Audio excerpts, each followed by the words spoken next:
వస్తువులు అనుకోవచ్చు, అలాగే సముద్ర ఉత్పత్తులు అనుకోవచ్చు.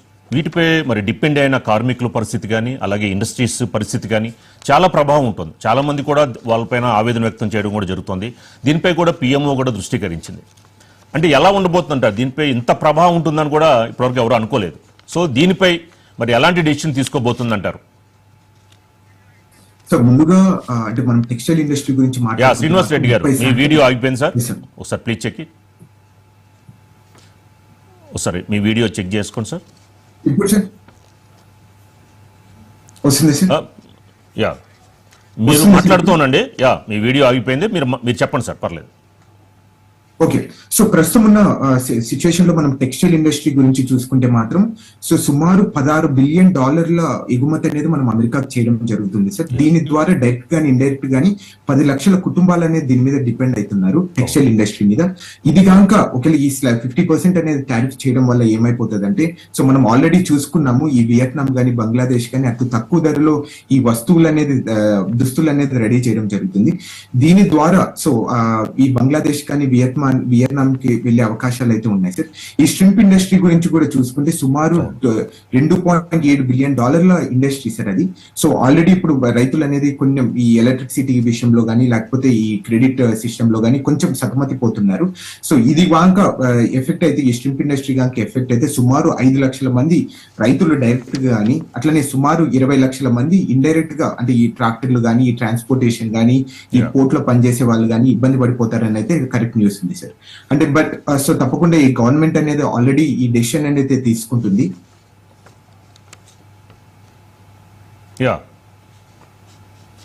సో గవర్నమెంట్ అనేది ఆల్రెడీ దీని గురించి అయితే డిస్కషన్ అయితే చేసుకుంటుంది. ఆల్రెడీ భారతదేశం ఆంధ్రప్రదేశ్ గవర్నమెంట్ మాత్రం సో ఆల్రెడీ ఈ స్ట్రింప్ ఇండస్ట్రీ అంటే ముఖ్యంగా ఈ ఆంధ్రప్రదేశ్ ఈ వెస్ట్ ఈస్ట్ గోదావరిలో ఉన్న ఈ స్ట్రింప్ ఇండస్ట్రీ రైతుల్ని ఆల్రెడీ పిలిపించి సో మీకు ఏదైనా కావాలన్నా కానీ ఎలక్ట్రిసిటీ సబ్సిడీ కానీ లేకపోతే వివిధమైన క్రెడిట్స్ కానీ సో లేకపోతే లోన్ సిస్టమ్స్ కానీ మళ్ళీ మీకు రివైవ్ చేయడానికి మేము తప్పకుండా హెల్ప్ చేస్తామని అయితే చెప్తుంది.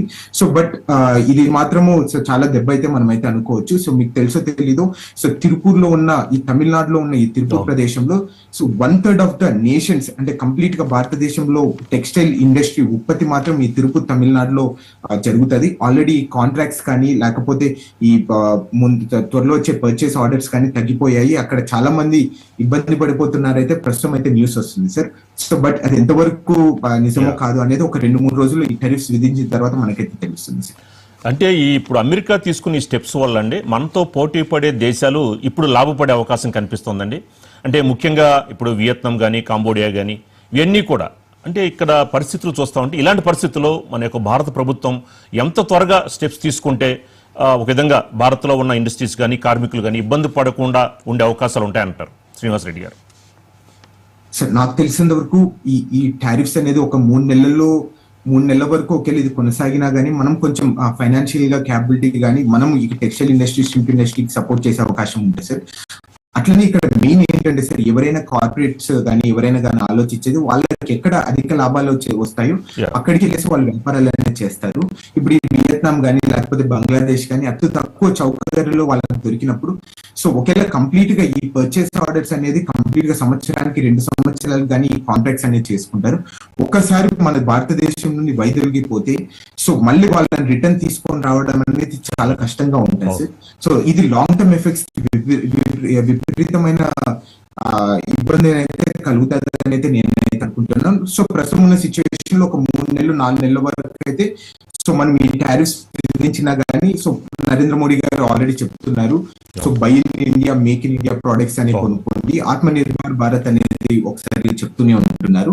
సో దీని ద్వారా కొంచెం ఒక 2-3 నెలలు అయితే మనం అయితే సస్టైన్ కాగలం అయితే నేనైతే అనుకుంటున్నాను. అదే సార్, అంటే ఇప్పుడు వరకు ఈ అమెరికా విధించిన సుంకాల వల్ల మనం భారత్కి ఏదైతే వాణిజ్య ఒప్పందాలు ఉన్నాయో అవి కాకుండా మనం వేరే దేశాలకు కూడా ఈ లాస్ అనేది ఉందో వేరే దేశాలకు మనం సప్లై చేసుకుంటే మనం ఆల్టర్నేటివ్ కూడా సక్సెస్ అవుతాము అని చెప్పని కూడా దానిపైన కూడా భారత ప్రభుత్వం ఆలోచిస్తోందని తెలుస్తాం సార్. అది కూడా వాస్తవమే సార్. అంటే ఇప్పుడు రైట్ నో ఉన్న పరిస్థితుల్లో యుఎస్ అనేది సో మోస్ట్ పర్చేసింగ్ పవర్ ఉన్న market, most purchasing power consumers ఉన్న మార్కెట్. సో అందుకే మనం కంప్లీట్ గా అంటే 30 నుండి 20% వరకు ఇక్కడికి ఎగుమతులు చేస్తున్నాం. అంటే మనం ఇప్పుడు యూరోపియన్ కంట్రీస్ కానీ, మిడిల్ ఈస్ట్ కానీ, సౌత్ ఆఫ్రికా కానీ, ఈ కంట్రీస్ కి మనం ఇప్పుడే కానీ డైవర్సిఫై చేయలేదు. ఇది కూడా భారతదేశానికి ఒక అవకాశం అనుకోవచ్చు. అంటే వివిధ దేశాలకు మనం ఉత్పత్తి కానీ మన ఉత్పత్తులు అక్కడికి పంపించడానికి ఒక అవకాశము అంటే ఈ ఛానల్ రూపంలో మనం కూడా వచ్చింది అనుకోవచ్చు సార్. అంటే దీని ద్వారా కూడా సో మనం ఏదైనా టెక్నాలజికల్ గా కానీ అంటే వివిధ మార్కెట్స్ లో మనం కూడా అంటే అక్కడికి వెళ్ళేసి మనం అమ్మడానికి కూడా ఒక అవకాశం అయితే ఉంటుంది సార్ దీని ద్వారా. యా శ్రీనివాసరెడ్డి గారు, అంటే ఇలాంటి టారిఫ్లు విధించిన నేపథ్యంలో G20 కూటమిలో ఏంటి భారత్ పాత్రపై ఏమైనా ప్రభావం చూపించే అవకాశం ఉంటుందంటారా? అంటే ప్రస్తుతానికి అయితే ఏం ప్రభావితం అయితే ఏమి ఉండదు సార్. అంటే G20లో సో భారతదేశం ఇలాంటి భాగమో అలానే అమెరికా అయితే భాగంగా ఉంటది. సో కానీ ఇప్పుడు మాత్రం మనకు కొంచెం ఒక స్ట్రాంగ్ ఎజెండా అనేది మనం తీసుకొని వెళ్ళచ్చు సార్. ఎందుకంటే ప్రస్తుతం ఉన్న అంటే ప్రపంచంలో ఉన్న చమురు ధరల్ని మనం ఇన్ఫ్లేషన్ కాకోకుండా ఆపుకోవడానికి సో మనం రష్యా నుండి ఆయిల్ కొనుక్కుంటున్నామని అది అందరికీ తెలుసు. ప్రపంచంలో అమెరికాకి ఎప్పుడు నుండో తెలుసు, గత 3 సంవత్సరాల నుండి. ఈ రోజు ఎందుకు విధిస్తుంది ఈ డెవలపింగ్ నేషన్స్ మీద ఈ సెక్యూరిటీ క్రైసిస్ అనే ఎనర్జీ సెక్యూరిటీ క్రైసిస్ అనేది వస్తుంది అనేది మనం ఒక స్ట్రాంగ్ ఎజెండాని మనం అక్కడికి తీసుకొని వెళ్ళే అవకాశం అయితే ఉంటుంది సార్. సో అట్లనే యూనిలాటరల్ టెరిఫ్స్ విధించడం వల్ల ఈ నేషనల్ సెక్యూరిటీకి కానీ లేకపోతే రెసిప్రోసిటీకి కానీ చాలా ఇబ్బంది పడుతుంది. సో ఈ డెవలపింగ్ నేషన్స్ అనేది చాలా ఆర్థికంగా కుంగిపోతాయి అనేది అయితే సో మనము G20 సమిట్ లో అయితే మనం అయితే రేస్ చేయొచ్చు సార్.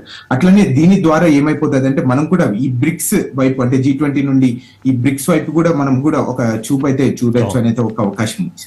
అంటే శ్రీనివాసరెడ్డి గారు, ఇప్పుడు మీ ట్రంప్ యొక్క బాధ ఏంటంటే డాలర్ వాల్యూ తగ్గించే ప్రయత్నం చేస్తున్నారు బ్రిక్ కంట్రీస్ అని చెప్పని, ఆ వేలో భాగంగా కూడా ఒక అన్ని దేశాలు నేను చెప్పినట్టు వినాలి, నా మాటే నెగ్గాలి అన్న వేలో భాగంగా కూడా ఆ బ్రిక్స్ ఏమన్నా వాళ్ళు కూడా కరెన్సీని తీసుకొస్తే డాలర్ వాల్యూ తగ్గిపోద్దేమని భయం అనేది ఏర్పడిందని చెప్పని వార్తలు వస్తున్నాయి.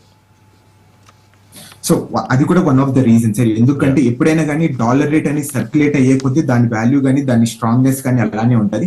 ఒక్కసారి మనం కనుక లోకల్ కరెన్సీలో ట్రాన్సాక్షన్ చేయడం వల్ల డాలర్ అనేది ఎక్కడే కానీ మనకు రాదు. సో దాని ద్వారా డాలర్ రేట్ కానీ విపరీతంగా తగ్గిపోతుంది. మీరు ఆల్రెడీ చూసుకుంటే ఈ టెరిఫ్స్ విధించినప్పటి నుండి సో యూరోపియన్ యూరోస్ కి లేకపోతే డాలర్ కి సుమారు 5% డాలర్ అనేది రేట్ పడిపోవడం జరిగింది. అంటే ఇది వివిధ కారణాల వల్ల. అంటే ఇప్పుడు ఆల్రెడీ మనం కొన్ని దేశాలతో మనం లోకల్ కరెన్సీలో ట్రాన్సాక్షన్స్ చేస్తున్నాం, అది సౌదీ అరేబియా కానీ ఒక చిన్న దేశాల్లో కానీ. సో దీని ద్వారా ఏమన్నా యుఎస్ అనేది ఎఫెక్ట్ అయిపోతుంది. ఈ బ్రిక్స్ అనేది one of the strongest community sir. ఇప్పుడు చైనా కానీ, రష్యా కానీ, ఈ సౌత్ ఆఫ్రికా కానీ సో చాలా ఫైనాన్షియల్ గా వెల్ స్టేబుల్ ఉన్న దేశాలు ఇది వాళ్ళ లోకల్ కరెన్సీలో ట్రాన్సాక్షన్ చేయడం స్టార్ట్ అయిపోతే మాత్రము సో తప్పకుండా డాలర్ పతనానికి అక్కడ నుండి నాంది అయితే పలుకుతుంది అనేది కూడా ఒక భయం అనేది క్రియేట్ అవుతుంది సార్ అగ్ర రాజ్యానికి. ఇప్పుడు అంటే ఇదే సుంకాలకు సంబంధించి ఈ ఒక ప్రపంచ వాణిజ్య సంస్థ వరల్డ్ ట్రేడ్ ఆర్గనైజేషన్లో ఏమన్నా ఈ అంశాన్ని భారత్ లేవనెత్తే అవకాశం ఉంటుందంటారా? సో తప్పకుండా ఈ వరల్డ్ ట్రేడ్ ఆర్గనైజేషన్ అనేది తప్పకుండా దీనికోసమే ఉంటుంది సార్. ఈ dispute panel between the trade organisations ఇది తప్పకుండా మనకైతే అవకాశం ఉంటుంది. ఈ నేషనల్ సెక్యూరిటీ ఎగ్జంప్షన్ కోసం మనం అయితే క్లెయిమ్ చేయొచ్చు. అట్లనే ఈ 50% టారిఫ్స్ అనేది యూనిలాటరల్ గా తీసుకుని వస్తున్నారు ఒక అభివృద్ధి చెందుతున్న దేశం మీద. సో దీన్ని తప్పకుండా మీరు అరికట్టాలి అని అయితే మనం అయితే తప్పకుండా క్లెయిమ్ చేయొచ్చు. సో కానీ ఇక్కడ ప్రాబ్లం ఎక్కడ వస్తుంది సార్, ఆల్రెడీ మీరు బాగా చూసుకుంటే మాత్రం 2019లో ఆల్ రోజు ఉన్న స్టీల్ అల్యూమినియం ప్రైజెస్ మీద కూడా సో ఇట్లనే టారిఫ్స్ విధించడం జరిగింది. మనం ఆల్రెడీ ఈ WTOs మీద మన మీద అక్కడికి వెళ్ళి కేసు ఫైల్ చేసిన తర్వాత కూడా ఆ రోజున్న అమెరికా సో ఆ రోజున్న అధ్యక్షుడు మాత్రం ఆ రోజు దీన్ని ఎక్కడే కానీ ఇంప్లిమెంటేషన్ అనేది ఎక్కడ చేయలేదు. ఎప్పుడైనా కానీ అమెరికా ఏదైనా ఇట్లాంటి టెరిఫ్స్ విధించడం వల్ల సో వాళ్ళు క్లెయిమ్ చేసుకునేది మాత్రం నేషనల్ సెక్యూరిటీ అనేది క్లెయిమ్ చేసుకుంటారు సార్. ఎప్పుడైనా కానీ నేషనల్ సెక్యూరిటీ అనేది ఒక గ్రౌండ్ క్లెయిమ్ చేసుకున్న తర్వాత కోర్ట్స్ కానీ పెద్ద ఆర్గనైజేషన్స్ కానీ దీన్ని కొంచెం ఇంప్లిమెంటేషన్ చేయడానికి కొంచెంగా ఆలోచిస్తారు. So national security at side ఉంటుంది, దాని మీదే వైపు ఎక్కువ చూపించడం జరుగుతుంది సార్. అంటే శ్రీనివాసరెడ్డి గారు, అంటే మరో పక్కన ఏంటంటే మొన్న ఆపరేషన్ సింధూర్ అంశానికి సంబంధించి ఈ పాకిస్తాన్కి సంబంధించి ఈ యొక్క ఏదైతే వాటర్ వివాదానికి సంబంధించి కొన్ని ఆంక్షలు విధించడంతో పాకిస్తాన్ అమెరికాని బేస్ చేసుకొని మాకు ఈ వాటర్ సంబంధించిన ప్రాబ్లం కనుక సాల్వ్ చేయగలిగితే అప్పటి వరకు మీరు భారత్పై సుంకాలు విధించండి ఒక విధంగా పాకిస్తాన్ చెప్పినట్టు అమెరికా వింటోంది అన్న వార్తలు కూడా వస్తున్నాయి. రెడ్డి గారు సార్ నాకు తెలిసిన వరకు అదైతే వన్ ఆఫ్ ద రీజన్ అయితే కాదైతే నేను అనుకుంటున్నాను సార్. ఎందుకంటే సో యుఎస్ అనేది ఎక్కడే కానీ ఇండస్ వాటర్ ట్రీటీకి ఎక్కడే కానీ ఇండో పాకిస్తాన్ వాటర్ ట్రీటీకి కానీ ఎక్కడే కానీ సంబంధించిన కాదు. అక్కడ పార్టీయే కాదు సార్ నార్మల్ గా. సో దానికి కంప్లీట్ గా వరల్డ్ బ్యాంక్ అనేది దానికి అధ్యక్షత వహిస్తూ సో దానికి మీడియేషన్ అనేది చేస్తుంది.